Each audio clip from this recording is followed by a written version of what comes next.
ये बिल्कुल अक्षरशः समझिए।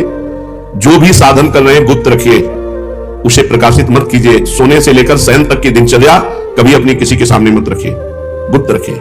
बहुत लंबे समय तक आपका साधन भजन ठीक चलेगा। और यदि आपने अपनी साधना व्यक्त कर दी, दो चार लोग बैठे हैं, उनसे कि आप क्या समझते हो, मैं 1 बजे रात्रि को उठता हूं, ऐसा ऐसा करता हूं, ऐसा ऐसा कर, वो बंद हो जाएगा, उठना बंद हो जाएगा, वो दिनचर्या बंद हो जाएगी। स्पष्ट लिखा हुआ है। तो इसमें लिखा है कि दूसरों को बताने के समय हमारे चित्त में अहंकार होता है, अंतःकरण में अहंकार स्फुरित होता है। मैं इतने बजे करता हूं, मैं ये करता हूं, मैं करता हूं, इसके कारण उसकी साधना रुक जाती है। यदि उसे घुमा के वर्णन करें कि संतों ने कहा रात्रि के 1-2 बजे उठ जाना चाहिए, भजन साधन करना चाहिए, फिर ब्रह्म मुहूर्त में अमुक अमुक ऐसा साधना करना चाहिए, संतों ने कहा है। अपनी डायरेक्ट बात ना बतावे कि हमारी साधना क्या है। सदैव अपनी साधना को गुप्त रखे, भगवत चर्चा करे, संतों की बातें बताए। अपनी बात बतानी है तो किसी साधक ने ऐसा अनुभव किया, ऐसी बात बतावे। कभी अपने को उसमें सम्मिलित न कर ले कि मैं अपना अनुभव बताता हूं कि ऐसी ऐसी दिनचर्या मेरी 10 वर्ष से चल रही। तो आप लिख लो, अगर 10 दिन के अंदर न रुक जाए तो उन्हें बता देना। चाहे जितनी हिम्मत कर लो, 10 दिन के अंदर रुक जाएगी, उनका गारंटी। आप अपनी संपूर्ण साधना को किसी से बता दो, अगर 10 दिन के अंदर वो साधना न रुक जाए तो उन्हें बता देना। कभी भी किसी भी स्थिति में अपना रहस्य नहीं खोलना चाहिए साधना का, कि हम क्या साधना करते हैं, कितनी करते हैं, क्या करते हैं। कुछ अगर अनुभव के साधकों का मंगल हो तो उसे अन्य संतों के या साधकों के शब्दों में बोल दे, अपने डायरेक्ट ना खोले कि ये मेरी दिनचर्या, ये मेरी साधना है। बताते समय भाव तो आ ही जाता है कि मेरा साधन अच्छा चल रहा है, तो इस मनोवृत्ति से कैसे बचे। ऐसी बात मन में आवे तब यही माने कि मेरा साधन गुरु कृपा से चल रहा है, भगवत कृपा से चल रहा है, और दूसरों का भी साधन भगवान जैसा चला रहे वैसा चल रहा है। अभिमान करने की कोई जरूरत नहीं है। अभिमान की वृत्ति उदय होने ही ना दे। दूसरे जैसे भगवान चला रहे वैसे चल रहे हैं, हमें जैसे भगवान चला रहे वैसे हम चल रहे हैं। साधना करते समय मन में संकल्प विकल्प बहुत उठते हैं, इसके लिए क्या करें। वैसे साधना तो इसी बात की है कि कोई संकल्प न उठने पावे, पर यदि संकल्प उठे उसे पूरा होने न दे, उसे नष्ट कर दे। संकल्प उठे तो उसे पूरा ना होने दे, चाहे सत हो चाहे सत हो नहीं। संकल्प बनना बंद नहीं होगा। साधना है संकल्प रहित होने की। कोई संकल्प नहीं, ना अच्छा ना बुरा। बोले हम आज से संकल्प करते हैं। आज से क्या संकल्प करते हैं? हमारा तो जीवन भर का संकल्प है कि भगवान का नाम न छूटे, बस उसी में। अभी तक नहीं पूरा हो पाया संकल्प, तो और संकल्प बना के क्या करें। भगवान का साक्षात्कार करना है, अभी तक नहीं पूरा हो पाया, तो और संकल्प बना के क्या करें। ये जो छोटे छोटे संकल्प उठते हैं, ये करना है, ये देखना, ये सुनना, ये भोगना, इनको नष्ट कर दे। कैसे नष्ट होते हैं? नाम जप करते हुए इनकी उपेक्षा कर दे तो अपने आप ही नष्ट हो जाते हैं। नाम जप बंद ना हो और आप लगाव न रखें जो अंदर मन संकल्प विकल्प दे रहा है, तो वो नष्ट हो जाएंगे। अगर परमार्थिक शुभ संकल्प कोई हो तो उसे आदर दे दो, नहीं तो परमार्थिक व्यवहारिक दोनों खत्म। बिना संकल्प के चलने दो। संकल्प रहित साधना ही भगवान की प्राप्ति का है। कोई संकल्प नहीं, कोई संकल्प विकल्प नहीं। इतना जपना ये भी संकल्प नहीं, निरंतर जपना है ये संकल्प। हमारे जीवन का लक्ष्य है एक भी श्वास खाली न जाए, एक भी मिनट व्यर्थ न जाए। पूछत रीति भभुकत धावत, श्री सेवक जी महाराज लिखे। नहीं, कैसे बदले? भजन का तीव्र अभ्यास। भजन से जब हृदय शीतल हो जाता है तो कोई गाली भी देता है तो उत्तर देने का मन नहीं होता, कोई गुस्सा भी दिलाता है तो इतनी शीतलता है कि गुस्सा ही नहीं आती। भजन का तीव्र अभ्यास और भगवान से कृपा याचना करना कि हमारा स्वभाव बदल दो। सेवक जी कह रहे हैं, या जो पर्यो मोहि सहज स्वभाव से हरिवंश नाम रस चाओ, नाव सुदृढ़ भव तरन को। ये सुदृढ़ नौका है नाम, भवसागर से तरने के लिए सुदृढ़ नौका नाम है। और मेरा स्वभाव पड़ गया है निरंतर हरिवंश नाम का रटने का। यह जो पर्यो मोहि सहज स्वभाव, सुतौ राधिका कीर्तिनंता स्वभावे। हमारी श्रवणेंद्रिय का स्वभाव बन गया ऐसी किशोरी जी की चर्चा सुनना। जबान का स्वभाव बन गया है राधा राधा रटना। हमारा स्वभाव तभी बदलेगा जब हम तीव्रता पूर्वक भजन में लगेंगे। 1 महीने में 1 बार गुस्सा होने पर 1 महीने के भजन का फल ढक जाता है। 12 बार गुस्सा हो गए तो साल भर में तुम्हारे पास रह क्या गए। अच्छे से गुस्सा हो जाने पर 1 महीने का भजन का फल ढक जाता है। ये संतजन बावरे थोड़ी कि मारो तो भी गुस्सा नहीं होते, शांत रहते हैं। तो बोले जो मारने वाला है फिर अगर उसको प्रतिकूलता नहीं दी जाएगी तो और बढ़ जाएगा। नहीं, उमा क्षमा साप होते भारी, अपने कर्म जाय अपकारी। जो तुम्हारा अपकार कर रहा है उसे क्षमा कर दो, तुम्हारी क्षमा उसके लिए सांप से भी बढ़कर जाकर दंड देने वाली बन जाएगी। तुम्हारा भजन तो बढ़िया बच गया और उसको दंड सांप से भी अधिक मिल जाएगा। उमा क्षमा साप होते भारी, अपने कर्म जाय अपकारी। छोड़ो उसको, शांत रहो। कोई बात करे तो बहुत नम्र और मृदु बात करो और सावधानी पूर्वक जीवन व्यतीत करो। ऐसे किसी स्त्री पुरुष से बात ही न करो जिससे कोई संबंध नहीं है। व्यर्थ में नेत्रों को बहुत संभाल के, वाणी को बहुत संभाल के रास्ते चलते, श्री हरिवंश जिधर वो श्री हरिवंश आया उधर से मुंह फेरो और फिर बोलो श्री हरिवंश और चल दो। साधु का स्वभाव ऐसा नहीं होता। ऐसे करोगे फंस जाओगे, ऐसे करोगे फंस जाओगे। बिल्कुल नहीं फंसना। कोई श्री हरिवंश नाम के सारे, राधा नाम के सारे आपसे नेत्र मिलाना चाहता है, आपसे बातचीत करना चाहता है, बिल्कुल नहीं है श्री। और अगर स्त्री शरीर में है तो बोलना ही नहीं है। कोई पुरुष आपसे कह रहा है भाई जी श्री हरिवंश, बोलना ही नहीं। वो भले माने कि गुस्सा है क्या, पागल है क्या, सुनाई नहीं देता क्या, यही माने तो अच्छा है। ज्यादा अपने को प्रवीण संत न समझ ले, नहीं तो फंसने में देर नहीं लगती, माया फौरन फंसा लेती है, चित्त वृत्ति आकर्षित हो जाती है। इसलिए अपना स्वभाव बदले। भजन का फल है स्वभाव का बदलना। पूरी चेष्टा करता हूं साधना में, परिस्थिति में सुधार संतोषजनक नहीं आ रही, बड़ी निराशा छा रही है। जो साधक भगवान की कृपा का आश्रय लेकर साधना करता है, साधना में संलग्न है, प्रमाद नहीं करता, और यह स्थिति है कि संतोष नहीं हो रहा है, बढ़िया बात है। भगवान की कृपा का भरोसा करके साधना में कोई कमी नहीं पर संतोष नहीं हो रहा, यह बढ़िया बात है। संतोष होना बहुत हानिकारक है साधना में। साधना में असंतोष बढ़िया है। कभी संतोष और भजन और भजन और साधन, संतोष हो गया तो मन कहेगा नियम तो पूरा हो गया, थोड़ी देर मनोरंजन कर लेते हैं। संतोष नहीं होना चाहिए, पर भगवान की कृपा का आश्रय और सच्चाई से साधना में लगन पूर्वक लगना। अमर पद की प्राप्ति का उपाय क्या है? उस मायातीत, कालातीत, अकाल पुरुष की प्राप्ति का उपाय क्या है? चिंतन। अनन्य चिंतयन्तो माम, भगवान ने कहा अनन्य चेता सततम यो माम स्मृति नित्यशा तस्याहम सुलभा पार्थ। मैं उसके लिए सुलभ हो जाता हूं जो निरंतर मेरा चिंतन करता है। नाम का चिंतन, रूप का चिंतन, गुण का चिंतन, बस चिंतन चलना चाहिए। चिंतन, भगवत चिंतन से अमर पद की प्राप्ति होती है। जब युद्ध जैसे कार्य में भी भगवत चिंतन हो सकता है तो हर कार्य में भगवत चिंतन हो सकता है। मामन स्मर युद्ध च, जब युद्ध जैसे कार्य में भगवान का स्मरण हो सकता है तो कोई भी कार्य ऐसा नहीं जिसको करते हुए हम भगवत स्मरण ना कर सके। निरंतर भगवत स्मरण ही अमर पद, भगवत प्राप्ति, परम पद के उपाय है। अगर भगवत चिंतन में अंतर पड़ रहा है तो उतना ही अंतर पड़ रहा है अमर पद में। क्या साधना में वेश धारण करना आवश्यक है? ये वेश आचार्य परंपरा से होता है। ये जरूरी नहीं कि वेश धारण करे तभी परम पद मिलेगा, और ये जरूरी नहीं कि वेश धारण कर लिया तो परम पद मिलेगा। अगर वेश धारण करके भजन नहीं हो रहा, मनमानी आचरण हो रहे तो नरक मिलेगा। और वेश धारण नहीं किए, बहुत सही साधना कर रहा है तो उसे भगवत प्राप्ति होगी। वेश का विशेष महत्व नहीं है, महत्व भजन का है। भीतर अगर आपके भजन चल रहा है, बाहरी वेश कैसा भी हो तो आपको भगवत प्राप्ति होगी। बाहरी वेश साधु का, भीतर संसार का चिंतन, मान प्रतिष्ठा, रुपया पैसा, तो फिर भगवत प्राप्ति नहीं, नरक की प्राप्ति होगी। वेश आचार्य परंपरा से है। अगर वेश है और उद्देश्य है तो सोने पे सुगंध, फिर क्या कहना? मम भक्ति तो भूनम पुना, तो तीनों लोगों को पावन करने वाला है। लेकिन केवल वेश है, उद्देश्य भगवत प्राप्ति नहीं, भजन नहीं, इधर उधर भंडारा खाते डोलना, रुपया पैसा समेटना, मान प्रतिष्ठा, ये लोक व्यवहार, हंसी मजाक, तो संसारिक जीवन व्यतीत करने से कोई वेश थोड़ी भगवत प्राप्ति करा देगा। इसलिए वेश का विशेष महत्व नहीं है, भजन का विशेष महत्व है, उद्देश्य का विशेष महत्व है। वेश रखकर तो विशेष सावधान रहना चाहिए कि भगवान ने इतनी कृपा की मुझे विरक्त वेश दे दिया, अब मेरे से गलती न हो, अब मैं भगवत प्राप्ति इसी जन्म में कर लूं। सोते हुए जब कैसे होता है? जब कहा जाता है 24 घंटे जब करो तो सोने में तो 6 घंटे जाते हैं, तो 6 घंटे तो जब नहीं होता। नहीं, जब हम निद्रा में जा रहे हो और भजन करते हुए सो गए तो हमारा जितना सोने में समय जाएगा वो सब भजन माना जाएगा। जैसे मरते समय नाम लिया तो पूरे जीवन क्या किया है परिणाम नहीं देखा जाएगा, आपको भगवत प्राप्ति होगी। ऐसे सोते समय नाम जब करते हुए सो गए तो 6 घंटे, 7 घंटे, 5 घंटे, 4 घंटे जो सोए वो भजन का फल मिलेगा। इसलिए सोते समय बहुत होश में होना चाहिए, सब बातें हटा करके नाम में एकदम डूबते हुए फिर नींद में चले गए। तो निद्रा समाधि स्थिति, जो सोना है वो भी आपका समाधि भजन माना जाएगा, क्योंकि निद्रा में वृत्ति लीन होने के पहले आप नाम जप कर रहे थे, तो नाम जप में ही लीन माना जाएगा, निद्रा में नहीं माना जाएगा। निद्रा के ठीक पूर्व एक क्षण पहले तक नाम जप चल रहा है और फिर सो जाइए तो आप देखिए जगते समय वही नाम जप चलता मिलेगा, तो बीच में आपका भजन ही माना जाएगा। ऐसे 24 घंटे भजन माना जाएगा। प्रश्न कर रहे हैं भजन करने के लिए क्या घर छोड़ना आवश्यक है? कि भाई अब भजन करना है तो घर द्वार छोड़ दे।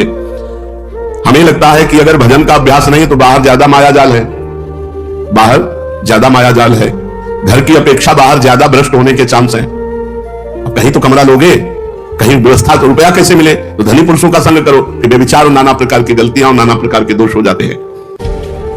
घर में अपनी कमाई का खा के दूसरों का उपकार करते हुए जो भजन करता है बहुत जल्दी सिद्ध हो जाता है।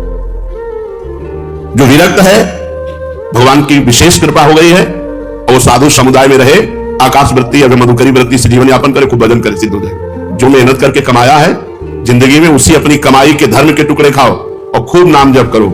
अगर धाम आदि की यात्रा करो तो अपने पैसे से करो, 1 पैसे का किसी से सहयोग मत लो, 1 पैसे की वस्तु किसी से मत खाओ। गृहस्थ धर्म में ऐसे, और विरक्त धर्म में माधुकरी वृत्ति, आकाश वृत्ति से जो भगवान देते, और समुदाय में रहे, क्योंकि अलग रहने पर मनमानी आचरणों के होने की संभावना है, और समुदाय में एक दूसरे की सुरक्षा बनी रहती है। घर में भगवान का नाम लेने से, भगवान में मन लगाने से ज्यादा अच्छा है। हाँ, जो जीवन भर भजन करता रहा है और उसने देखा हमारे कर्तव्य का कार्य पूरा, बच्चों का ब्याह हो गया, संसार भाई राधे श्याम और चला, वो बात अलग है। वो बात अलग है। वो शास्त्र आज्ञा करता है चौथेपन में विरक्त होकर के विरक्तों के बीच में रहकर भजन करे, अपने कर्तव्य का पालन हो गया, अब हम भगवान के भजन में चले। कहते हैं कि जो भजन नहीं करता वो आत्महत्यारा है, जो भजन नहीं करता वो आत्महंता है, आत्महत्यारा है। ऐसा क्यों कहा गया? बोले भगवान ने कृपा करके मनुष्य जन्म दिया है, कृपा करके सुविधा दी है कि इस जन्म में प्रमाद से हटकर भजन करके मेरी प्राप्ति कर लो, और अगर आपने नहीं की तो यह अपराध बना और आप आत्महत्यारे कह जाओगे। जो न तरह भवसागर अस समाज नर पाए, स्वत निंदक मंदमति आत्महनन गति जाए। जैसे कई बार बताया है कि भारतीय सरकार किसी आदमी को विदेश भेजे और सारी सुविधा वहां, घर मकान स्त्री पुत्र परिवार सब सुविधा दे, और अपना सरकारी काम बता दे कि ये काम करना है। अब उसने सरकारी काम तो किया नहीं, सरकारी सुविधा का भोग करके बेटी बेटे को पढ़ाया, ब्याह किया, सब किया, सब किया। और जब भारत लौटा तो उससे पूछा गया वो कार्य जिस कार्य के कारण आपको विदेश भेजा गया था, जिस कार्य के कारण आपको सुविधा दी गई थी, वो कार्य? बोले वो कार्य तो नहीं हुआ, तो वो दंडनीय अपराध होगा और उसे जेल मिलेगी, क्योंकि उसको उस कार्य के लिए सारी सुविधाएं दी गई थी। तो भगवान ने मृत्यु लोक में मनुष्य रूप में हमें भेजा भारत में, किस लिए? जाओ साधन धाम मोक्ष कर द्वारा, साधना करो और अपने जीवन को मुक्त अवस्था में लाओ, भगवत प्राप्ति कर लो। तो लड़का पत्नी परिवार सबका पालन पोषण किया, खूब सब कुछ किया, लेकिन प्रधान सरकारी कार्य भजन करके भगवत प्राप्ति नहीं किया, तो आपको जो गति आत्महत्यारे की होती है वही दुर्गति आपकी होगी। हम आपसे और समझना चाहते हैं, कुछ ऐसा कहा जाता है कि अगर राम के साथ सीता की उपासना न करे, कृष्ण के साथ राधा जी की उपासना न करे तो नरकगामी होते हैं, ऐसा सुना है? नहीं, शास्त्रों में जो वर्णन है उसको समझना है। भगवान श्री राम या भगवान श्री कृष्ण का जब आप पूजन करते हैं तो उसी में शक्ति विराजमान है, वो अकेले कभी रह नहीं सकते। शक्तिमान शक्ति में ही विराजमान है, शक्ति शक्तिमान में ही विराजमान है, दोनों अभेद हैं, शक्ति और शक्तिमान कभी अलग हो ही नहीं सकते हैं। इसीलिए भगवान शिव ने अर्धनारीश्वर करके दिखाया, इसीलिए हमारे प्रिया प्रीतम मिलित रूप दिखाए, रूप बेली प्यारी बनी सुप्रीतम प्रेम तमाल, दो मन मिली एक भय श्री राधा वल्लभ लाल, दोनों प्रिया प्रीतम मिलित रूप हैं। यदि रामकृष्ण के उपासकों को नरक जाना पड़े तब तो धोखा ही धोखा हो गया। ऐसा जो कोई वर्णन करता तो धोखा ही हो गया। विवेक पूर्वक यहाँ उपासना करने की भावना है कि जब हम राम जी का उपासन कर रहे हैं उसमें सिया जी भी विराजमान है, जब कृष्ण जी की उपासना कर रहे हैं उनमें राधा जी भी विराजमान है। वस्तुतः एक की हो ही नहीं सकती, क्योंकि अकेले कभी रहते ही नहीं। शक्तिमान में तो शक्ति विराजमान है, तभी तो, बिना शक्ति के कुछ है ही नहीं। तो जब हम राम जी की पूजा कर रहे तो उनकी शक्ति की भी पूजा हो रही, सिया जी साथ है। जब श्याम जी की पूजा कर रहे तो राधा जी साथ है। तो शक्तिमान को छोड़कर शक्ति की अलग उपासना कर ही नहीं सकता कोई, दोनों पृथक हैं ही नहीं, दोनों पृथक दिखते हुए भी अभिन्न हैं। जैसे श्री हरिवंश सुरीत सुनाऊं, श्यामा श्याम एक संगाऊं, श्री कमौन अंतर हुई, प्राण सु एक देह दोई, प्राण सु एक देह दोई, देह दो है और प्राण एक है, मन एक है, रुचि एक है, स्वभाव एक है, वैसे एक है। जो मनुष्य इनको भिन्न भिन्न मानकर पूजा करता है उसको मान सकते हैं, जो अंतराय रखता है। लेकिन भगवान की पूजा करने वाला कभी नरक कैसे जा सकता है? एक बात आपसे पूछते हैं कि भजन जब अनुकूल परिस्थिति होती है तो खूब होता है, और जब प्रतिकूल परिस्थिति आ जाती है तो भजन नहीं होता है, बड़ी समस्या है। भजन अमुक परिस्थिति में होता है वो भजन ही क्या? भजन का अभ्यास परिस्थिति से नहीं, परिस्थिति से ऊपर उठ के हर परिस्थिति में भजन। बड़ी कृपा है, भूखे रहकर भजन, खा के भजन, सर्दी में भजन, ओढ़ के भजन, गर्मी में भजन, एसी में भजन, हर परिस्थिति में भजन हमारा होना चाहिए। ये देख लो, राधा राधा राधा, और जब गर्मी पड़ी वो बड़ी गर्मी है, ऐसा नहीं, गर्मी है तो राधा राधा और एसी है तो राधा राधा, भूखे हैं तो राधा राधा, छके हैं तो राधा राधा। वो भजन ही क्या जो परिस्थिति में हो, अनुकूल परिस्थिति मिली भजन हो गए, और भूखे हैं तो भोजन का चिंतन हो रहा है, नहीं, ये अपने को कसना चाहिए। एक आध दिन भूखे रखकर भजन करना चाहिए कि देखिए हमारा भूख में भजन होता है कि नहीं। पंखा बंद कर देना चाहिए अपने कमरे का, 2-4 घंटे टेस्ट लेना चाहिए शरीर का कि गर्मी में ऐसे ताप में हम कैसे रह सकते हैं। कई वर्षों इनका आनंद लिया गया है, तो वर्षों हितधाम की छोटी कुटिया तक असुविधा ही असुविधा जीवन में रही है, ये तो अभी चंद दिनों की सुविधा है। प्रत्येक परिस्थिति में भजन स्मरण, चाहे प्रतिकूल परिस्थिति हो चाहे अनुकूल परिस्थिति हो, भजन नहीं छूटना चाहिए। जब तुम ऐसा नियम लेकर दृढ़ता पूर्वक भजन करोगे तो फिर प्रतिकूल परिस्थिति में भजन होने लगेगा। अखंड भजन उसी को कहलाता है, वही कर सकता है जो हर परिस्थिति में भजन करता है। साधक के जीवन में कभी कभी दुर्भाग्य का भी अवसर आता है, वो अपने को हे समझने लगता है। जब जगत उसका अपमान करे, संसार उसकी निंदा करे, कोई उसको पूछे ना तो उसे प्रसन्न होना चाहिए, यह भगवान के मिलन की बात आ रही है। सम्मान, अनुकूलता, सुख ये भगवान से अलग करते हैं, अपमान, प्रतिकूलता, दुख ये भगवान के सम्मुख करते हैं। जब अपमान होने लगे, निंदा होने लगे, कोई पूछे ना तो जय जय, इतना आनंद, सीधे भगवान से चित्त लगाओ, सीधे भगवान के चिंतन में डूबो। यथार्थ में उसका सौभाग्य अब उदय हुआ है, ये दुर्भाग्य नहीं है। जब जगत उच्च आसन पर बैठालता है और वाह वाह करता है और भेद पूजा चढ़ाता है, इसे दुर्भाग्य समझना चाहिए। यह है अध्यात्म का उल्टा मार्ग। संसारिक यही चाहता है कि जाते ही सबसे ऊंचा आसन मिले और बड़ा माला पहनाया जाए, और यहां कह रहे हैं वो दुर्भाग्य है। सौभाग्य यह है कि जब कोई पूछे ना, उसे अब बड़ा भाग्य का विषय यही है, ये हम अनुभव करते हैं। ये सौभाग्य ना मानो कि वाह वाह और बड़ी यश कीर्ति, दुर्भाग्य को यहां सौभाग्य माना जाता है। जब कोई पूछे ना, कोई अपमान करे, तिरस्कार करे, ये बड़ा सौभाग्य। एक बात और बताइए कि प्याज लहसुन पवित्र भूमि में उपजता है, फिर इसे क्यों खाने के लिए वर्जित किया गया है? प्याज लहसुन कोई कंपनी में तो बनाया नहीं जाता कि भाई गंदी बात है। जहां आलू उत्पन्न होती है, जहां गाजर उत्पन्न होती है, मूली उत्पन्न होती है, ऐसे ही प्याज लहसुन उत्पन्न होता है पवित्र भूमि में, फिर इसे निषेध क्यों किया गया है कि ना खाया जाए? प्याज लहसुन घोर तामसिक वृत्ति है, इसके खाने से घोर तमोगुण बढ़ता है। आलस्य, निद्रा और भजन में मन ना लगना और गंदे भावों का उदय होना इससे होता है। इसलिए संतों ने इसे मना किया है, क्योंकि आहार शुद्धि से ही मन शुद्धि होता है। जैसा का वर्ण वैसा बने मन। इसलिए आध्यात्म की उन्नति की इच्छा रखने वाले साधकों को कभी प्याज लहसुन पड़े हुए भोजन को नहीं पाना चाहिए। और जिस रसोई में मांस बनता हो, उस रसोई में, उस पात्र में बने हुए खीर, पूरी, रोटी, दाल भी नहीं पानी चाहिए। शुद्ध अंतःकरण हुए बिना सिद्धि नहीं मिलती, और बुरे भाव आते हैं तो अंतःकरण शुद्ध नहीं है। पर हम मंत्र जब कर रहे हैं तो क्या सिद्धि प्राप्त हो जाएगी? हां, प्राप्त हो जाएगी, क्योंकि मंत्र परम शुद्ध है। हम जब रहे, हमारे भाव अशुद्ध है, तो मंत्र धीरे धीरे अशुद्ध भावों को काटकर परम सिद्धि प्रदान कर देंगे। और ये भूत प्रेत कोई सिद्ध कर लेते हैं मंत्र से, इनकी क्या गति होती है? जो भूत प्रेत की उपासना करते हैं, ये तामसिक सिद्धि है, वो नरक की प्राप्ति होती है और भूत बनते हैं। भूत बनते हैं और नरक की प्राप्ति। भूतों को पूजने वाले, भगवान गीता जी में बोले, भूतों को पूजने वाले भूतों को प्राप्त होते हैं, पितरों को पूजने वाले पितरों को प्राप्त होते हैं, देवताओं को पूजने वाले देवताओं को प्राप्त होते हैं। हे अर्जुन, मुझे पूजने वाले मेरे को प्राप्त होते हैं। साधक को चाहिए दिखावे में ना पड़े, चमत्कार दिखाने में। ये भूत प्रेत की, यक्षिणी, गंधर्व, इनकी सिद्धि मंत्र है इनके, ये थोड़े दिनों में सिद्ध हो जाते हैं। तुम क्या बोल रहे हो, तुम क्या सोच के आए हो, तुम कहां से आए हो, तुम्हारा क्या नाम है, ये सब बातें। इससे बड़ी पूजा बढ़ेगी, सम्मान बढ़ेगा, लेकिन जाना पड़ेगा नरक ही। भूत प्रेत योनि की ही प्राप्ति होगी।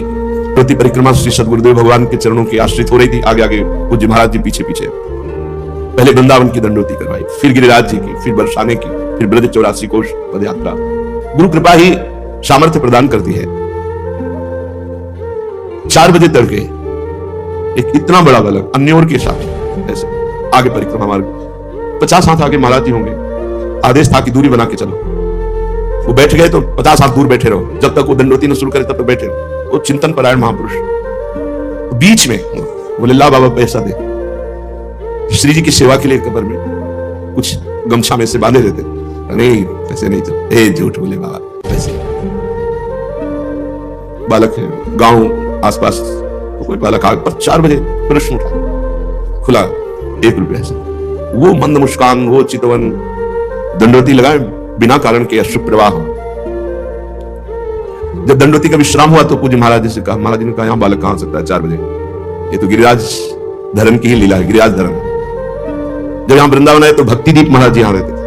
उनका, बाबा तुम्हें भगवत साक्षात्कार हुआ गिरिराज जी ने? नहीं महाराज। ये बाबा, हमको यहां से पता चला तुम कह रहे हो। वो क्या पता चला महाराज? बोले एक बालक नहीं मिला? हाँ, अन्योर के पास एक बालक ऐसे। बोले गिरिराज धरन ही थे। श्री जी में उनका बहन भाव, बड़े सिद्ध महापुरुष भक्तिदीप जी महाराज। ये दंडोती परिक्रमा, ये धाम का आश्रय भगवत प्राप्ति के लिए बहुत पर्याप्त है। बस अपने जीवन की धारा परमार्थ से गिरने ना पावे, निश्चिंत हो जाओ। ये लाखों प्रकार की साधनाएं एक तरफ और धाम का आश्रय वास एक तरफ, ये बहुत बड़े साधन से परिपूर्ण अवस्था को प्राप्त महापुरुष है श्रीपाद प्रबोधानंद जी। संन्यास में कृपा शब्द नहीं है, संन्यास में साधन शब्द ही है। कृपा शब्द तो वैष्णव पद्धति में, भक्ति में है। महाप्रभु चैतन्य देव की कृपा से श्रीधाम वृंदावन का और वृंदावन के रसिकों के कृपा कटाक्ष से जो प्राप्त हुआ, तो कह रहे सर्वम त्यक्त्वा, सब कुछ छोड़ करके, शरण मगमम श्रील वृंदावनम त्वाम, मैंने अगम वृंदावन की शरण ली, जो बड़ा दुर्लभ है। आप लोगों को कृपा से प्राप्त हुआ है। तो आपको लगता है वृंदावन वास कोई कठिन है? अरे वृंदावन वास कठिन मेरी माई, रसिकों ने लिखा है, बहुत कठिन है वृंदावन वास। ये तो सहज हो गया, जैसे तैर कर जाना बड़े बड़े खतरनाक जल जंतुओं के बीच से, बड़ा कठिन, लेकिन सुदृढ़ जहाज मिल गया जल का तो बैठकर खिलते हुए पार हो गए। ऐसे हरिवंश प्रताप रूपी जहाज पर बैठ गए तो श्रीधाम वृंदावन का वास, उपासना, ये सब सहज हो गया। बहुत ध्यान देने योग्य बात, बिल्कुल विचलित नहीं होना। इसका मतलब यह नहीं कि प्रमाद स्थिति में मनमानी आचरण करना, बात को समझना है। सर्वम त्यक्त्वा शरण मगमम श्रील वृंदावनत्वाम अत्वयि अत्यंता क्षमम करवम कोटि संख्यापराधम। आपके ऊपर मैंने जब वास करने लगा, आपकी शरण लेकर, तो ठहरा अपराधी जीव तो करोड़ों अपराध किए। तो ही अत्यंता क्षमम करवम कोटि संख्यापराधम, पर आप इतने दयालु हैं कि आपने मेरा हाथ नहीं छोड़ा। करोड़ों अपराध करने पर भी आपने क्षमा किया और हमें वास दिया। श्री धाम वृंदावन चाहे तो 1 मिनट में ऐसी आपकी चित्तवृत्ति कर देगा कि हम हाथ जोड़े, आपको सब सुविधाएं दें, तो भी आप नहीं रुकोगे, भाग जाओगे। और श्री धाम पकड़ लेना तो रोज आप अपमानित हो, कड़वे वचन सुनो, हर अव्यवस्था हो, तो भी आपके मन में नहीं आएगा कि मैं वृंदावन छोड़ दूं। यही लगेगा नहीं नहीं यही वृंदावन वृंदावन। और ये आता भी नहीं है कि मैं वृंदावन वास करूं बिना श्री जी की कृपा के। श्री राधिका कृपा बिनु सबके मननगम।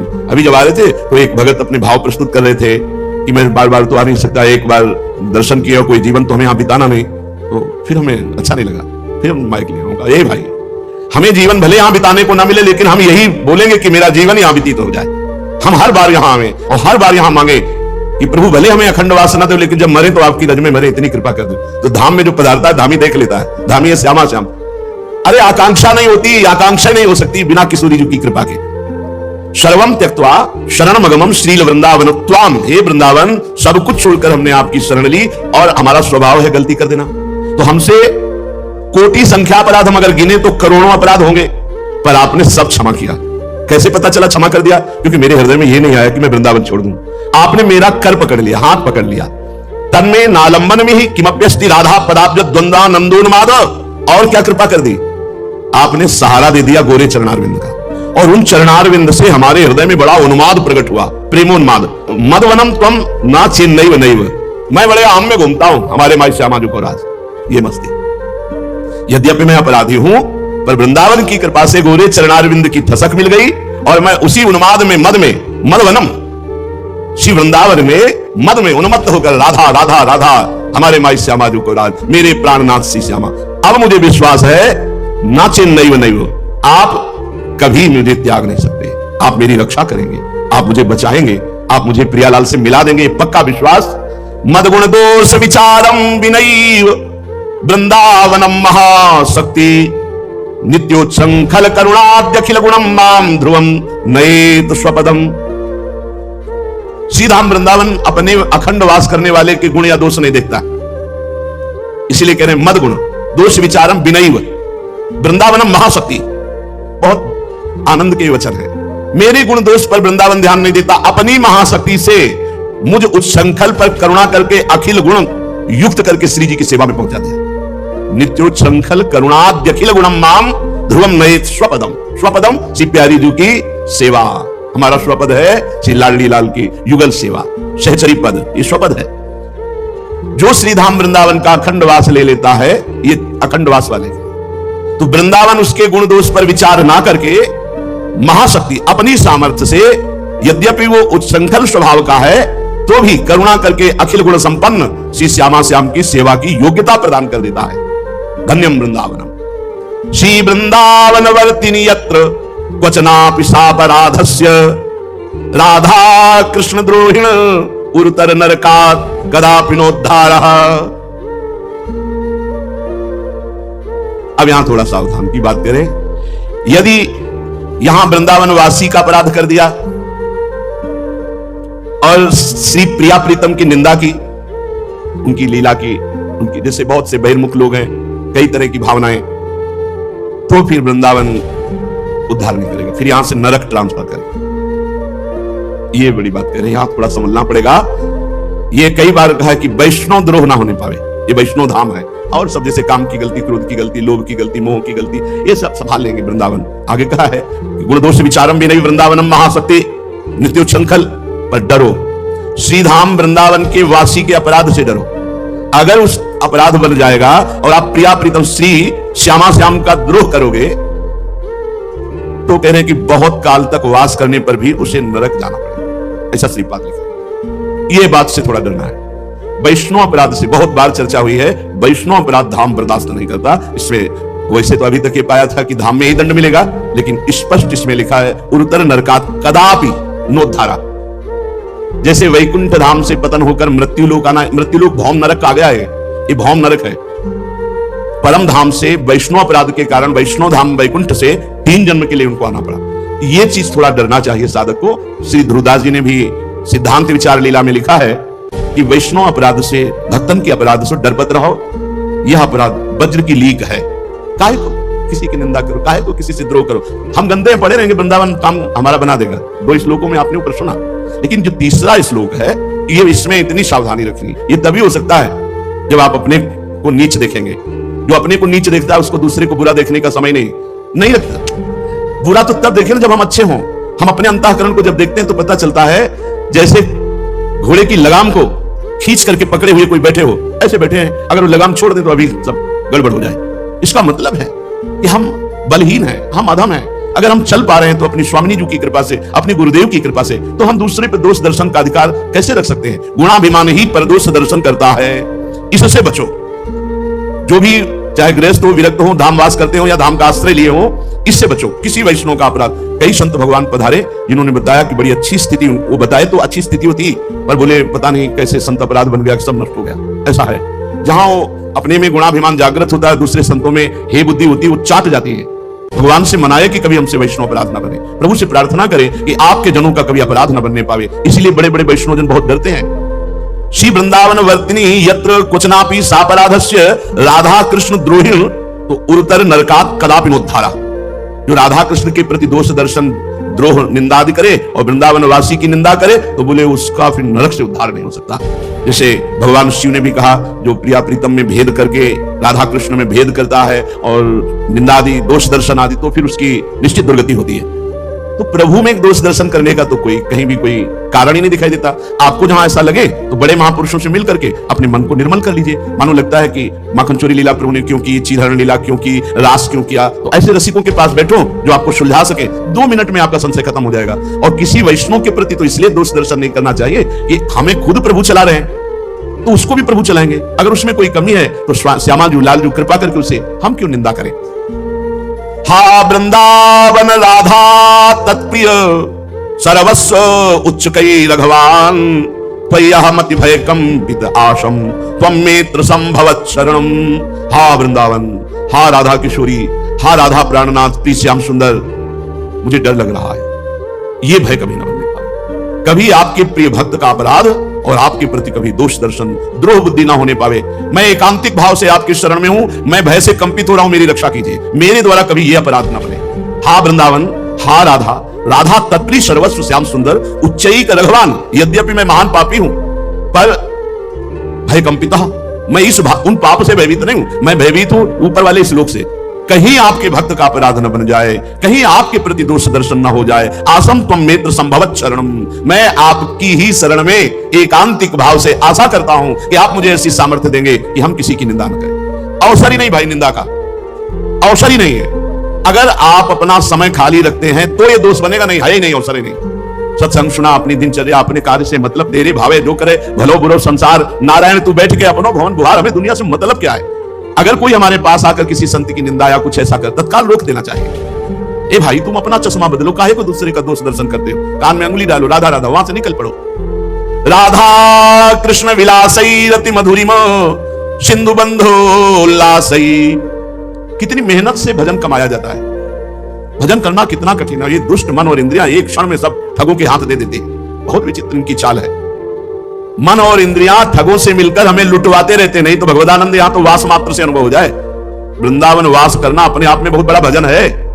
1 महीने तीर्थराज प्रयाग में वास करते हैं तो बड़ा पवित्रता का अनुभव होता है, हृदय फूलता है। 1 महीने वास किया संगम में, तीर्थराज प्रयाग में, जब माघ मकर गति रवि जब हुई, तीर्थपति आओ, सब कोई जाता है जैसे अर्ध कुंभी कुंभ। और ऐसे भी माघ मास में 1 महीने वास करने में छाती फूलती, आनंदित होते। और यहाँ ज्ञान भक्ति वैराग्य सबका संगम है वृंदावन धाम, और यहाँ आप जीवन व्यतीत कर रहे हो, आपका हृदय नहीं फूल रहा।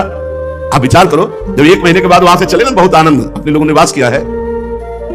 एक हृदय में 1 महीना से संगम स्नान हो रहा है और वहां वास किए, बड़ा पवित्रता का अनुभव होता है। और तीर्थराज प्रयाग जहां पवित्रता का अनुभव करता है, ऐसे वृंदावन धाम में आप आजीवन व्यतीत कर रहे हो, आपको अनुभव नहीं हो रहा। हम तब कहीं ना कहीं हमसे त्रुटि हो रही नहीं। वृंदावन वास मात्र आनंद में उन्मत्त कर दे आपको। राधा कृष्ण विलासई रति मधुरिम सिंधु बंधुरोल्लासई रंजित निकुंज वीथिम ध्यायन्ति वृंदाटवी महाधन्य। वह धन्य हो जाता है वृंदावन में वास करने वाला जो केवल प्रिया प्रीतम के पद गायन करना, नाम जप करना, उन्हीं का चिंतन करना, वृंदावन की कुंज निकुंजों का चिंतन करना।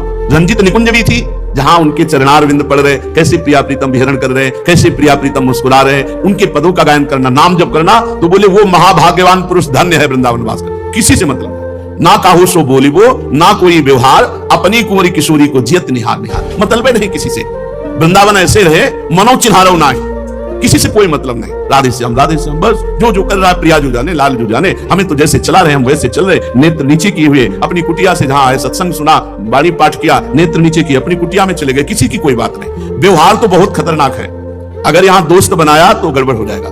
रास्ते में चल रहे हैं बातें कर, वो अमुक की अमुक की अमुक की, अब वो निंदा स्तुति वैष्णव अपराध में आ जाएगा।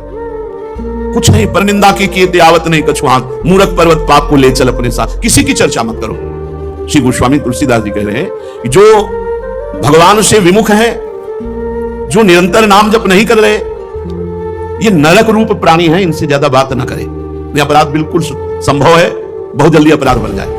ते नर नरक रूप जीवित जग, भव भंजन पद विमुख अभागी, निशिवासर रुचि पाप असुचि मन खलमति मलिन निगम पथ त्यागी। नहीं सत्संग भजन नहीं हरि को, श्रवण न राम कथा अनुरागी, बस सुत बितदार भवन ममता निसी, सोवत अति न कबहु मति जागी। इनका संग नहीं करना, बोले वो अभागी मनुष्य नरक रूप हैं, मतलब उनका संग, उनके पास बैठना, उनके साथ भोजन करना, मानो नरक जाने का रास्ता तय करना है। कैसे लोगों का संग ना करे, बोले जो भवभय भंजन भगवान श्री हरि के चरणों से विमुख है, रात दिन दूसरों से सुख लेने का चिंतन करना ही पापवृत्ति है, दूसरों से सुख भोगने की इच्छा। बोले जिनका स्वभाव दिन रात पाप में ही लगा रहता है मन, अगर संत समागम भी हो रहा है, धाम में भी है, तो उनकी वृत्ति केवल पापाचरण में है। इसीलिए श्रीपाद ने कहा है उनको नरक। ऐसा नहीं कि तुम वृंदावन में पापाचरण करोगे तो वृंदावन धाम तुम्हें स्वीकार कर लेगा, कुछ सीमाएं हैं। हमारी इच्छा नहीं है, पर स्वाभाविक ऐसा बुरा स्वभाव कई जन्मों का है जो हमसे गंदे आचरण करा देता है। वृंदावन माफ कर देगा, हमारी गलती है, वृंदावन माफ। हम दूसरों को कष्ट दे, दूसरों से द्रोह करें, दूसरों की निंदा करें, अपराध करें, ये नहीं क्षमा करेगा। हमारी गलती है, वो क्षमा कर देगा। जिनका मन अशुद्ध है, दुष्ट बुद्धि है, भगवत मार्ग को छोड़े हुए हैं, ना कभी सत्संग करते हैं, ना भगवत भजन करते हैं, अगर भगवान की कथा भी हो रही है तो वहां भी इसी विचार से जाते हैं, दोष दर्शन की बुद्धि से। श्रवण न राम कथा अनुरागी, और उनके हृदय में बस स्त्री आसक्ति, धन की आसक्ति, पुत्र की आसक्ति, कैसे इनको सुख पहुंचावे, ऐसे मोह ममता में आसक्त अचेत सोते हुए, जो मैं मेरे की डोरी में बंधे हुए अज्ञान में, ऐसे लोगों का संग नहीं करना चाहिए। तुलसीदास हरिनाम सुधा तज, सठ हठ पियत विषय विष मांगी, सूकर श्वान श्रगाल सरिस जन, जनमत जगत जननी दुख लागी। श्री गोस्वामी तुलसीदास जी कह रहे, ये दुष्ट स्वभाव वाले भगवान नाम रूपी अमृत का पान नहीं करते। ये अमृत को छोड़कर, नाम रूपी अमृत को छोड़कर, ये विषय रूपी जहर लूट लूट कर खाते हैं। इनसे सुअर अच्छे, कुत्ता अच्छे, गीदड़ अच्छे। क्यों?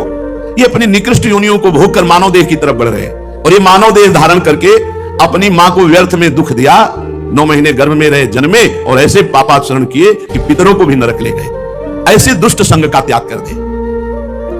अगर हमें कभी दुष्ट संग मिले भी जो भगवत विमुख है, तो पहला कार्य करना मन से प्रणाम करना, और फिर दूरी बना लेना। मन से इसलिए प्रणाम करना क्योंकि आचार्य का आदेश है, ये क्रूरापि पापिनो न च सताम संभाव्य दृश्यासे सर्वानुवस्ततया निरीक्ष परम स्वाराध्य बुद्धिर्मम। उनमें भी मेरे राधा वल्लभ लाल हैं, उनको प्रणाम, जो ही प्रणाम करोगे तो अब आप उनसे दूरी बना लो, उनकी निंदा भी मत करो, तो कोई अपराध आपके ऊपर लागू नहीं हो पाएगा। नहीं, ऐसे लोगों की भी निंदा करना हमारे अंतःकरण में मलिनता पैदा कर देगा, क्योंकि कहीं ना कहीं हम उनका चिंतन करने लगेंगे और चिंतन हमारा मलिन हो जाएगा। मलिन चिंतन मलिन कर देता है। चलते हैं श्रीमद् भागवत महापुराण, जिसमें भगवान के अवतार श्री पृथु जी महाराज अपनी प्रजा को उपदेश किए।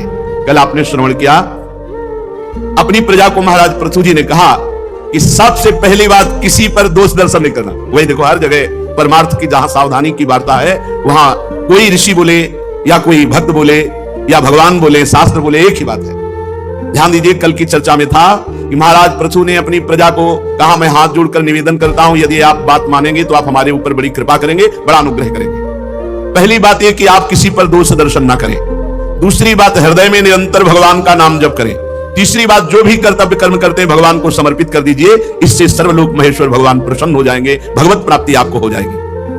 पृथ्वी तल पर हे मेरे प्रजाजन, वही मेरा प्रिय है जो यज्ञ भोक्ताओं के अधीश्वरों के भी अधीश्वर सर्वगुरु भगवान श्री हरि का निरंतर भजन करते हैं। यह बहुत बढ़िया बात है।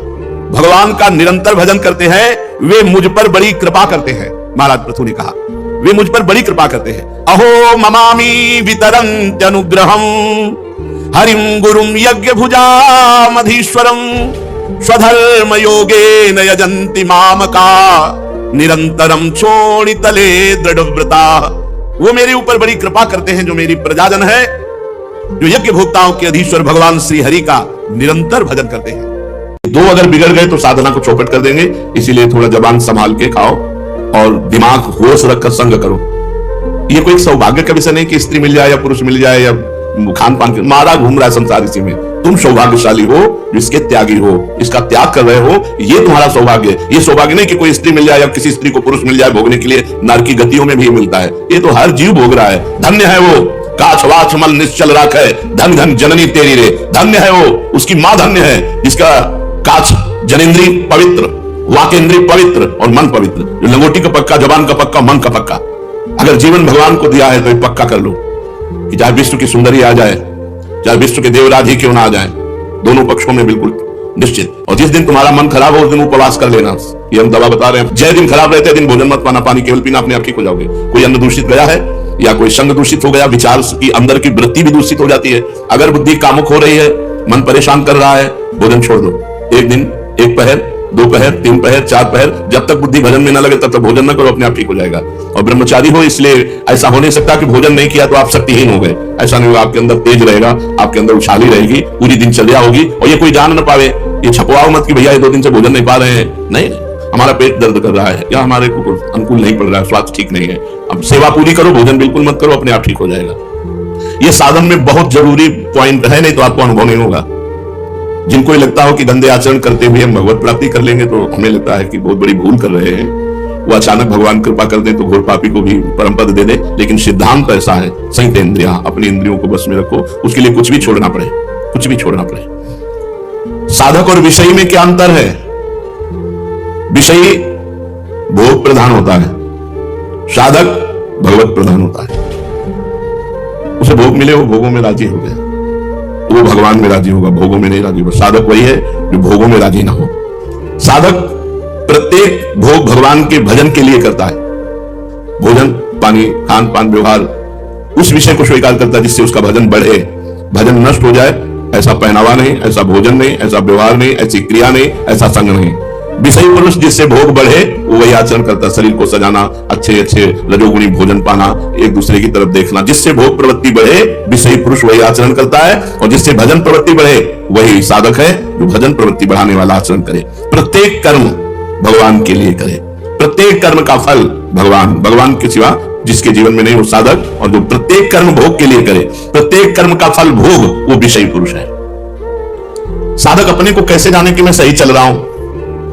साधक अपने को कैसे जाने कि मैं सही चल रहा हूं? जब चित्त में बुरे अपवित्र विचार ना आने लगे, आचरण की तो बात बहुत दूर रही, चित्त में बुरे और अपवित्र विचारों का अभाव हो जाए, जीवन में विनय आ जाए, सबसे झुकना, एकदम दैन्य, विषय चिंतन का अभाव होने लगे और अनुभव हो कि भगवान की अहेतु की कृपा है हमारे ऊपर। शांति, एकाग्रता, आनंद, संतोष, क्षमता और प्रेम ये बढ़ने लगते हैं। जब साधक की साधना सही चलती है उसके चित्त में विषय चिंतन नष्ट हो जाता है।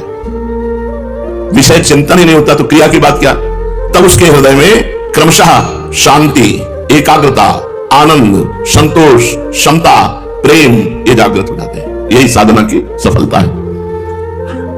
बड़ा डर लगता है अच्छे अच्छे साधकों को भ्रष्ट होते देख करके, अच्छे अच्छे साधकों को भ्रष्ट होते गिरते देख करके बड़ा डर लगता है कि हम कैसे चल पाएंगे जब अच्छे अच्छे साधक गिर जाते हैं।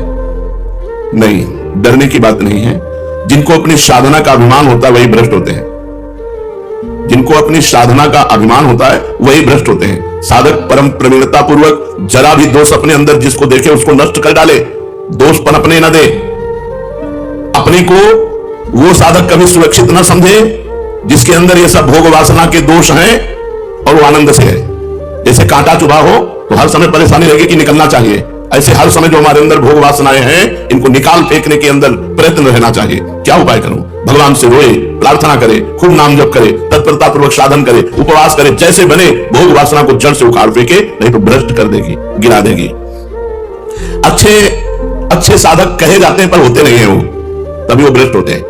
दूर से दिखावे में अच्छे अच्छे कहे जाते हैं पर अंदर से वो अच्छे होते नहीं है। दो कारण, पहला अभिमान के कारण भ्रष्ट होते हैं और दूसरा वो अच्छे कहे जाते हैं, होते दम भी है, पाखंडी होते हैं, तभी वो भ्रष्ट होते हैं। ये अच्छा साधक कभी भ्रष्ट नहीं हो सकता क्योंकि वो कुसंग करेगा ही नहीं, वो कुसंग की वृत्तियों को ही नष्ट कर देगा। जब हर समय भगवान के भजन में लगा है तो कुसंग का अवसर कहां से है? साधक साधना के प्रकाश में अपने दोषों को देखता है, मेरे अंदर ये दोष है, और भगवान से प्रार्थना करके भजन के प्रभाव से उस दोष को जड़ से नष्ट कर देता है। जो दोष होते हुए अपने को सिद्ध मानने लगते हैं, भगवत प्राप्ति हुई नहीं और अंदर सब दोष भरे हैं और चार लोग दंडवत प्रणाम कर लिए चेला बन गए तो अपने को सिद्ध मानने लगते हैं, ऐसे लोगों की बड़ी बुरी दशा होती है। भ्रष्ट होते हैं, पक्का भ्रष्ट होते हैं ऐसे लोग, क्योंकि साधना में प्रियता नहीं, अपने को सिद्ध मान के पुजवाने लगे और सारे दोष अंदर है, अभी दोषों का नाश हुआ नहीं, जहां कुसंग का संयोग हुआ वहां भ्रष्ट हो गए, नष्ट हो गए। ऐसी अवस्था में बुरे संग में वो फंस जाते हैं। दबे हुए दोष उनको अपना गुलाम बना लेते हैं, साधक को साधना पथ से भ्रष्ट कर देते हैं। इसलिए डरो नहीं, अभिमान से डरो और अपने दंभ पाखंड से डरो। जो है नहीं वो दिखावा मत करो, अपने अंदर दोष है तो ग्लानि करो, पश्चाताप करो, भगवान से प्रार्थना करो। साधना पथ की रक्षा किस प्रकार से करें कि हम गिरे ना? अगर श्रद्धा का पाथेय है, भक्ति का कवच है और नाम जब अंग रक्षक है तो डरने की बात नहीं। श्रद्धा का पाथेय है, श्रद्धा पूरे रास्ते में चलने का आहार समझो, बिना श्रद्धा के इस मार्ग पे चला नहीं जा सकता। तो श्रद्धा का पाथेय, भक्ति का कवच, नाम जप अंग रक्षक, नाम पहारू दिवस निशि, रात दिन नाम का पहरा है तो तुम्हारी साधना को कोई बाल बांका भी नहीं कर सकता। भक्ति का कवच कोई तोड़ नहीं सकता और श्रद्धा है तो बढ़ती चली जाएगी साधना। कभी भी ऐसा साधक भ्रष्ट नहीं होता जो श्रद्धा का पाथेय, भक्ति का कवच और नाम जप का सरदार साथ रखता है। अंग रक्षक सरदार नाम जप है, ये महाबलवानों का भी बलवान है, बाल बांका नहीं हो सकता। बार बार आप कहते हैं कि तीव्र उत्कंठा होनी चाहिए साधना में, तो ये तीव्र उत्कंठा कैसे हो साधना में? ये किसी शुभ कर्म का फल नहीं है। तीव्र उत्कंठा ये तो साधु संग से प्राप्त होती है। जैसे आप रोज सत्संग सुन रहे हैं, रोज सत्संग सुने तो आपके अंदर उत्कंठा जागृत हो जाएगी कि विषयों का त्याग करके एकदम। जो तीव्र उत्कंठा है ये किसी कर्म फल से नहीं मिलती, ये साधु संग से मिलती है। जितने परिवर्तित हुए हैं सब साधु संग से भी है। और साधु संग ऐसा नौका है कि आपको मोह त्यागने का कितना कष्ट हुआ बताओ? कौन सा आपने उपाय किया जिससे आपने मोह त्याग दिया? बस हवा आई और बहकर वृंदावन आ गए, मोह का त्याग अपने आप सहज में हो गया। नहीं मोह त्याग। एक सन्यासी जी मिले थे हमें काशी में, मिलते रहते थे घाट में, जब जाते विश्वनाथ जी जाया करते थे घाट में, जैसे मिलते तो प्रणाम करते। एक दिन बड़े उदास थे, हमने कहा आज आपका चेहरा उदास है, किसी गूढ़ विषय पर चिंतन है क्या? उनका गूढ़ विषय क्या, 90,000 रुपया जमा किया था, ये 25-30 वर्ष पहले की बात होगी। हमारे भाई की बिटिया का ब्याह था, हमने दे दिया। बिटिया का ब्याह हुआ, उसके बाद उसका दूल्हा मर गया, तो भाई कहता कि तुम्हारे सन्यास के पैसा लगे इसलिए हमारी बिटिया का सुहाग उजड़ गया। तो हमने यहाँ काशी के संतों से भी पूछा तो उन्होंने कहा सन्यासी का पैसा तो गृहस्थ में नहीं जाना चाहिए, 1-1 रुपया दान पुण्य का। बोले बहुत समस्या हो गई।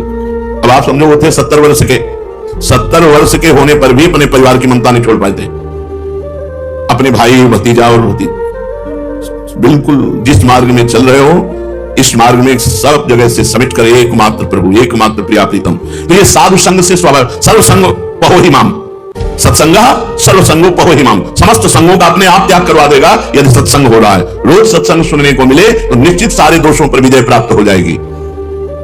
श्री भगवान की अपार कृपा उस पर बरसती है जो साधु संग करता है। उस कृपा के प्रभाव को जानकर उसके जीवन में भगवत प्राप्ति की तीव्र उत्कंठा आ जाती है। असली उपाय है भगवान की कृपा से साधु संग हो जाना, जिससे भगवान की महिमा और इस जीवन का परम लक्ष्य, कि मेरे जीवन का लक्ष्य क्या है, भगवत प्राप्ति। साधना में क्या मापदंड रखें कि मेरी चाल धीमी चल रही है या मेरी चाल उत्तम चल रही है? सही साधक वही है जो अपनी चाल को धीमी ही समझता है।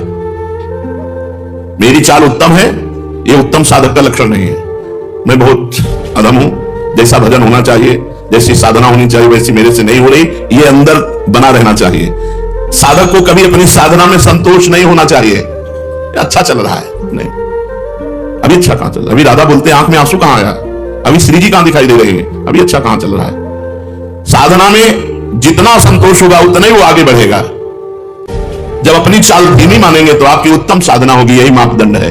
साधना में असंतोष और अपनी चाल धीमी मानना और सबको भजनानंदी मानना। सब महान है, अदम तो हम ही है, बेस रखे हैं और जैसा भजन होना चाहिए वैसा नहीं होता, ऐसा अंदर दुख बना रहना चाहिए, उसकी साधना उत्तम बढ़ेगी। साधना जल्दी सिद्ध हो जाए, अपनी तरफ से क्या उपाय करना चाहिए? भगवान का दृढ़ भरोसा, दृढ़ आश्रय। साधना सिद्ध होने का उपाय, सब दोषों से मुक्त होने का उपाय, भगवान का दृढ़ भरोसा। हम वही मुंह की खाते हैं जहां भगवान की आज्ञा का उल्लंघन करते हैं, शास्त्र आज्ञा का उल्लंघन करते हैं, पक्का समझ लो। गुरुदेव भगवान कहते थे चाहे 24 घंटा भजन कर लो, अगर 1 मिनट भी आज्ञा का उल्लंघन करोगे तो 24 घंटे के भजन का आनंद अनुभव नहीं कर पाओगे। बिल्कुल ठीक रकील पे चले, जो रकील खींच दी गई वैसे। लकीर का फकीर, फकीर कौन? जो लकीर का फकीर, जो गुरु ने लकीर खींच दी कि इस पे चलना है, बस इधर नहीं इधर नहीं, राई के सम चलत ही हो तौर की ओर, राई भर पैर उतार दिए लकीर से तो फकीरी में अंतर आ जाएगा। लकीर का फकीर, जो गुरु ने शास्त्र ने लकीर खींच दी बस उसी पे चलना है, इधर उधर गाड़ी उतारोगे पलट जाएगी। जो जीटी रोड बना है उसी पे चलो। ये जो संप्रदाय है, जो मार्ग है, ये जीटी रोड है, राजमार्ग है, इसमें गिरोगे नहीं।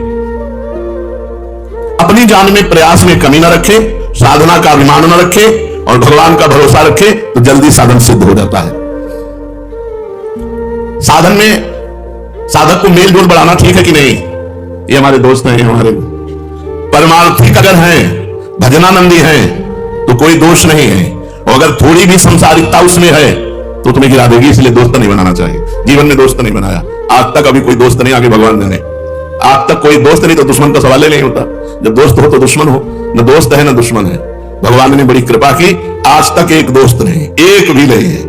वृंदावन में रहते हुए 27-28 वर्ष हुए जा रहे हैं, एक भी दोस्त नहीं। पीछे तो वैराग्य में जीवन रहा तो वहां दोस्त का सवाल ही नहीं उठता। यहां भी एक भी दोस्त नहीं। कोई सब संत महंतों की चरण मेरे माथे पे है, लेकिन अपना किसी से नहीं है कि अमुक आश्रम के अमुक महंत से हमारा प्रेम है। सबसे प्रेम है, सबकी चरण वंदना है, लेकिन अपनी दोस्ती किसी से नहीं है। परमार्थ में, साधन मार्ग में मेल जोल बिल्कुल ठीक नहीं है।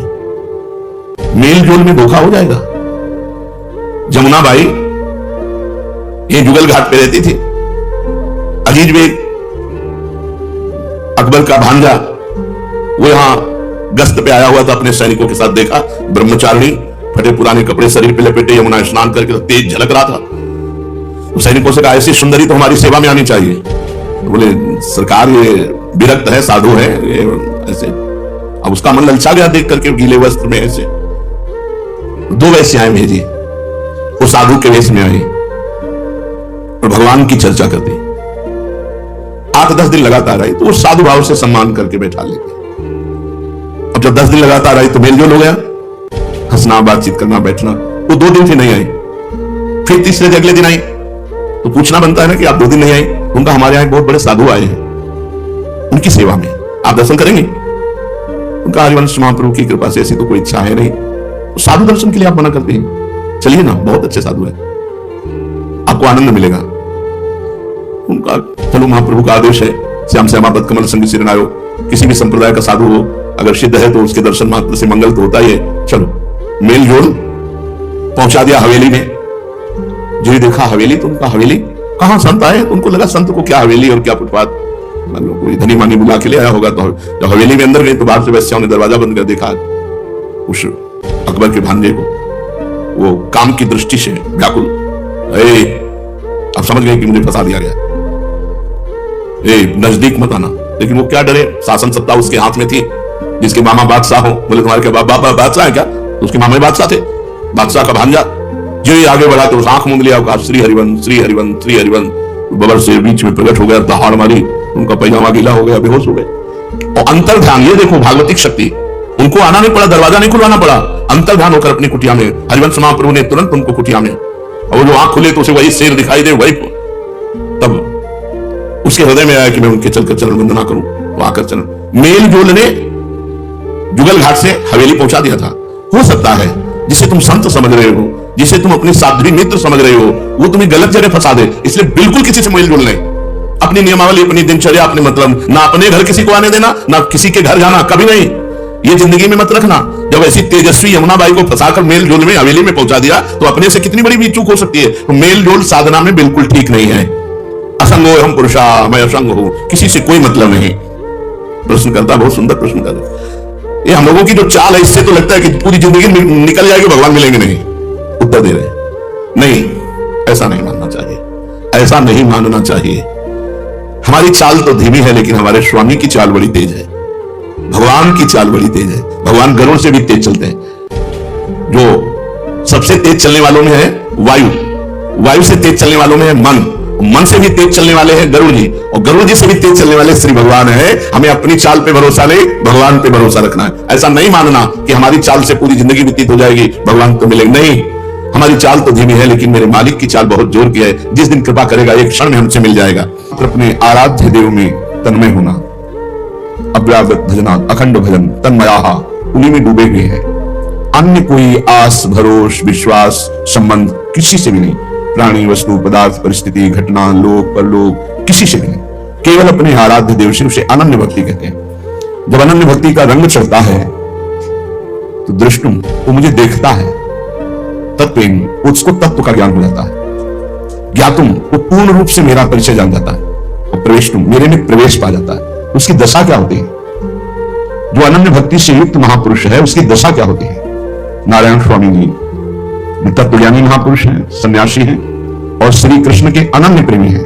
वो प्रवेशुम, दृष्टुम, ज्ञातुम, तत्वेंच, पूर्ण है। इसमें चारों में तत्व का ज्ञान है, भगवत रहस्य का ज्ञान है, भगवान में प्रवेश पाए हुए हैं और भगवान का साक्षात्कार किए। तो स्थिति क्या होती है? वो कह रहे हैं अब मोहन का चिंतन नहीं करना है, मोहन हमारे मन में बस गए हैं। मोहन बस गयो मेरे मन में, मन में इंद्रियाणाम मनश्चास्मि, वो भगवान प्रकाशित हो गए मन में। अब मन नहीं, अब मोहन हो गया, मन मोहन हो गया। मोहन बस गयो मेरे मन में, लोक लाज कुल कान छूट गई, या की नेह लगन में। मोहन बस गयो मेरे मन में, मन मोहन हो गया।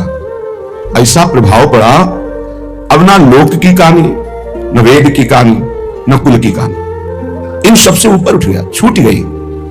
अब एक ही बात रह गई, नेह की लगन, प्रेम।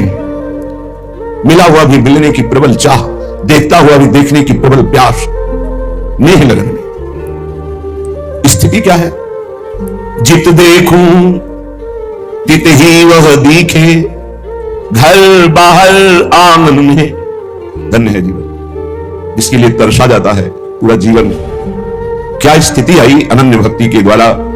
जो प्रभु का रहस्य ज्ञान हुआ, प्रभु का तत्व ज्ञान हुआ, प्रभु में प्रवेश पा गए, प्रभु का दर्शन हुआ, तो मन ही मनमोहन बन गया। अब लोक मर्यादा, कुल मर्यादा, वेद मर्यादा, इस सबसे वो ऊपर उठ गया है, लोकातीत हो गया है, वेदातीत हो गया है। अब वो जिधर दृष्टि डालता है उसे अपना इष्ट केवल दिखाई देता है। स्वयं की स्थिति वर्णन करें, कितना महान वो हृदय है जिसमें हर समय प्रभु स्मृत हो रहे हैं। नहीं तो विषय वासनाओं का जाल बिछा हुआ ये वो प्रपंच चलता रहता है। अनन्य भक्ति का क्या प्रभाव पड़ा?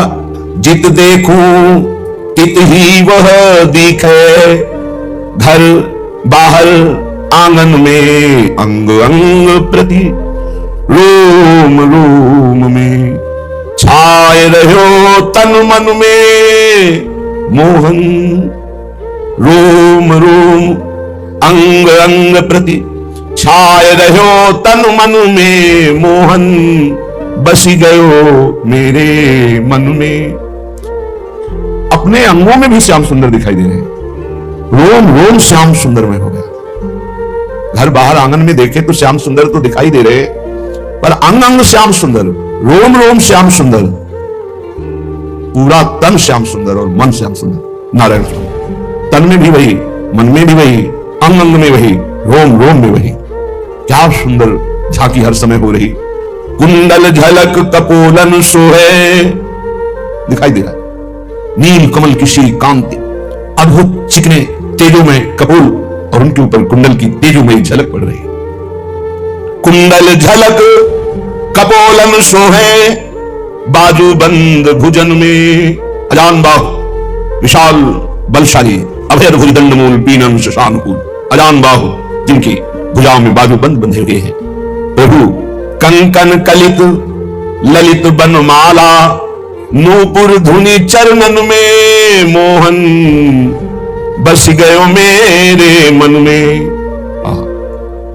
सुंदर कंकण धारण किए हुए कलाई पे, कमर में करधनी है और ललित बनमाला धारण किए हुए, श्री चरणों में नूपुर बंधे जो अद्भुत ध्वनि कर रहे हैं, और नैन चपल नैन भ्रकुटी वर बाकी, ठाढ़ो सघन लतन में, नारायण बिना मोल बिकी हूं, या की नेक हसन में। नारायण बिना मोल बिकी हूं, या की नेक हसन में, मोहन बस गयो मेरे मन में। बड़े ही चंचल नयन है, बाकी भ्रकुटी है, इसीलिए इन्हें बाकी बिहारी कहते हैं।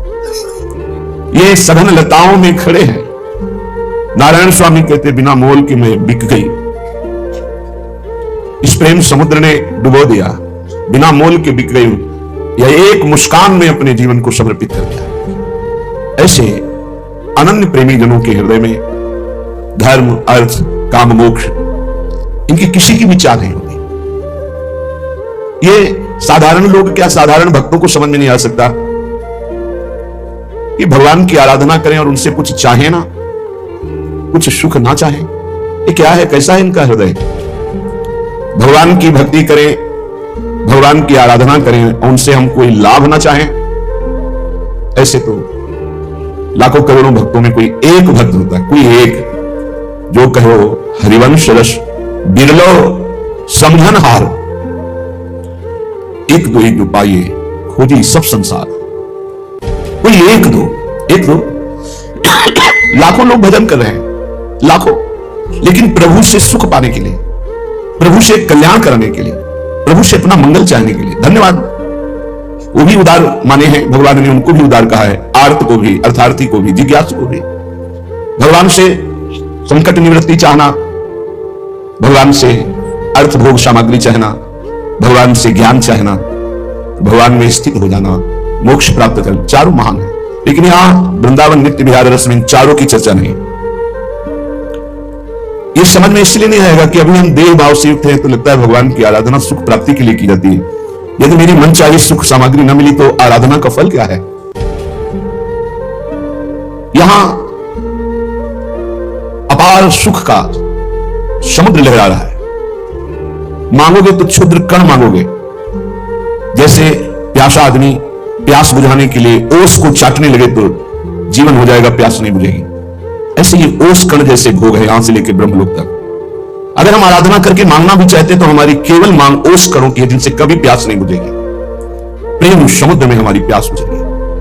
अगर हम ना मांगे और आराधना करें गुरुजनों की बात मानकर तो हमको ओस कण नहीं, हमें प्रेम समुद्र का पान करने को मिलेगा।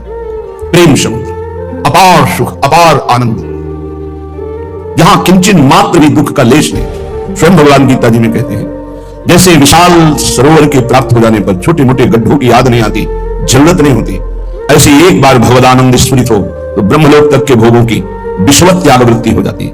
ब्रह्मादिक के भोग शब्द विश्वम लागत ताहि, नारायण ब्रज चंद की लगन लगी है जाए। अभी लगन को समझा नहीं।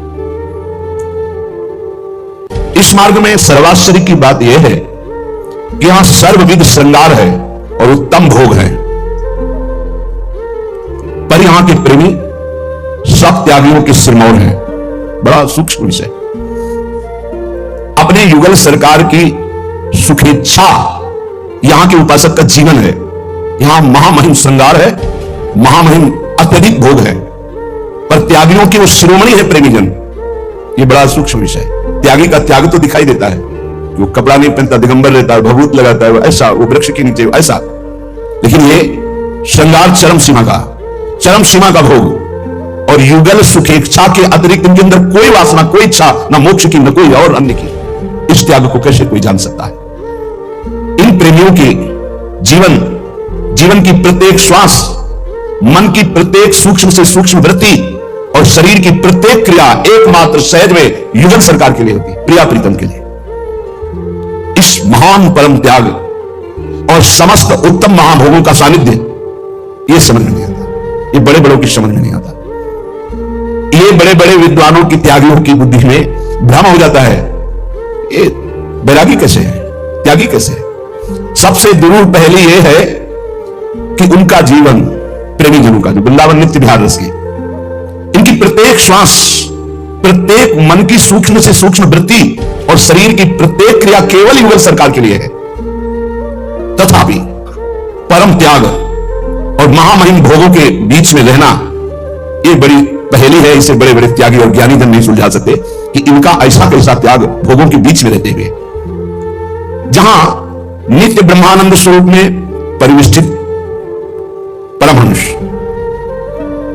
इस रहस्य के मर्म को जानने वाले सुखदेव जी, परीक्षित जी मरणासन्न है, 7 दिन में तक्षक सर्प काटेगा, पुलकित होकर के रास लीला सुना रहे, महान आनंद से प्रफुल्लित है, मुग्ध है और पवित्रतम गुप्त रहस्य खोलने लगे।